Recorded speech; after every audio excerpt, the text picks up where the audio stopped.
asalaamaaleykum mbooloo mi tey ji ajjuma juróomi fan ci weeru décembre fi ñuy gën a commencé ci wàllu météo bi li gën a fës mooy niir yu takku am nañ ko ci réew mi yëpp daanaka dafa ubale loolu nag ànd naag diggante guddi gi ak bëccëg gi daanaka amul wuute lu bëri guddi gi maanaam différence de température amul parce que danaan faral di am fu mel ni Kolda mu tàng jër ci bëccëg gi guddi gi mu féex mais seddaay bi daanaka xaw naa am daanaka ràññale diggante guddi gi ak bëccëg gi loolu lañ gën a ràññale ci temps yi ci wàllu Sénégal ñu xool nag boo xoolee nataal niir yi ci Afrique sowu jant lan la ñuy jox ay niir yu takku ñu ngi koy continuer di am ci réew mi ba tey niir yooyu daanaka dafa ubbale côté Sénégal Mauritanie daal di jàll tuuti dem côté Maroc ak côté Algérie mais niir yooyu dina gën a takku bu baax ci biir Sénégal gi yëpp ba tax na tey ji ci guddi jëm ci ëllëg maanaam guddi ajjuma gi jëm samedi li ñuy gën a ràññee la mooy sedd mais sedd bi fi mu gën a fesee mooy côté Casamance bi parce que foofu nañu am ñaar fukki degré benn ak ñaar fukki degré ci gox-goxaan yu bëri fu mel ne Ndakaaru am ñaar fukki degré ñett mais tàngaay bi fi muy gën a xawee maanaam sedd bi fi muy gën a néewee tuuti sax maanaam du ñu wax tàngaay guddi sedd nañu am ba tey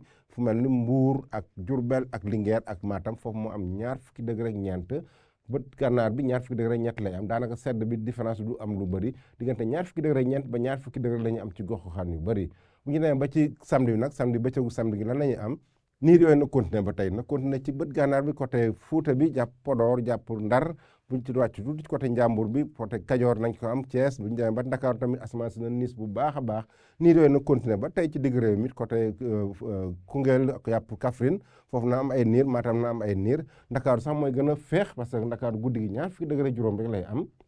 ñoom fanweeri degré ak juróom fële ca Kaffrine foofu mooy xaw a tàng tuuti ci bëccëg gi niir dina continuer ba tey ji bët Saalum fu mel ni Ziguinchor ak Sédhiou fanweeri degré ñeent la ñuy am fanweeri degré ñaar ñu am ko fële ca Kolda asamaan soo xam ne na commencé leer tuuti diggante Bakel Tambacounda ba Kédougou foofu sax fanweeri degré ñeent la ñuy am ci gox-goxaan yooyu yëpp donc mbokk yi loolu la ñu indiloon tey mais nañ defar ab taxaw seetlu tey ji ci àjjuma gi di fàttaliwaat ni am na ab wër boo xam ne ñu ngi koy def ci waajal journée internationale aviation civile bi nga xam ne dimanche nañ koy def 7 décembre ñu ngi waajal ba ab wër boo xam suñu naatangooy ñu ngi koy def di wër Sénégal ci ay roplaan yu ndaw tey ji ñu ngi fi ci Cap Skirring nañ fa jógee daal di commencé jàdd ci Petite Côte bi daal di jeexal tournée boobu dimanche ci Ndakaaru aéroport international bu Léopold Sédar Senghor lañ koy tëjee donc tour boobu li gën a am njariñ pour ANACIM ak partenaire bi mooy